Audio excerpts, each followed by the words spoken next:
প্রথম দেখাতে দূর থেকে মনে হতে পারে কোনো উন্মাদ বুনো মহিষ দড়ি ছিঁড়ে ছুটছে। কাছে গেলে স্পষ্ট হবেন হেলমেটবিহীন চরম অনিয়ন্ত্রিত গতিতে মোটর বাইকে ছুটে চলছে কিশোর তরুণরা, যারা উন্মাদনায় মেতেছে জীবন মৃত্যু নিয়ে।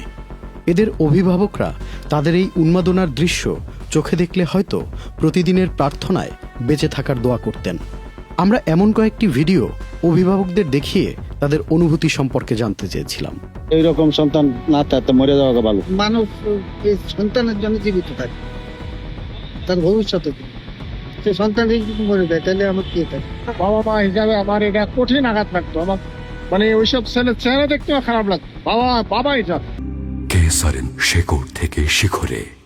এই উন্মাদনার কারণ হিসেবে সচেতন তরুণরা মনে করছেন পারিবারিক শিক্ষার অভাব, সোশ্যাল মিডিয়ায় ভিডিও প্রকাশ করে ভিউ কামানোর প্রতিযোগিতা সহ স্থানীয় পর্যায়ে শোডাউন প্রভাব দেখানোর উদ্দেশ্যেই এমন করছে তারা।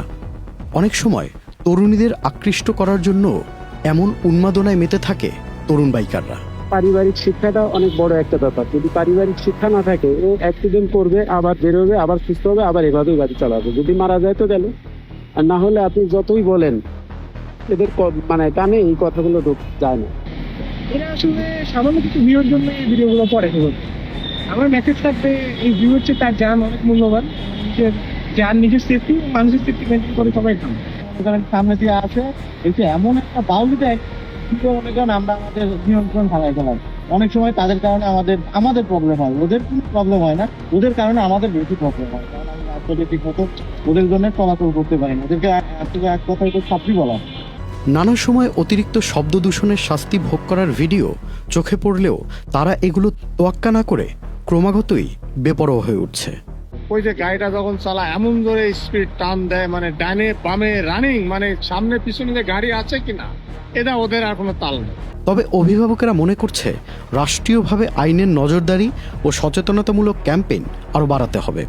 বোঝাতে হবে হেলমেট ছাড়া মোটরসাইকেল চালানো আইনত দণ্ডনীয় অপরাধ এবং দুর্ঘটনার সময় হেলমেট না থাকলে মৃত্যু ঝুঁকি বাড়ে।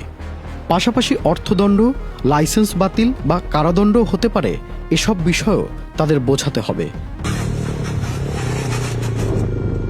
নিয়মিত আইন লঙ্ঘনে ফৌজদারি মামলার আশঙ্কা থাকে এবং আইন মানা যে শুধু বাধ্যবাধকতা নয়, বরং জীবন রক্ষার দায়িত্ব, এটাও তাদেরকে আইনের প্রয়োগ এবং সচেতনতামূলক ক্যাম্পেইনের মাধ্যমে বোঝাতে হবে। Tanfir Limon, channel I.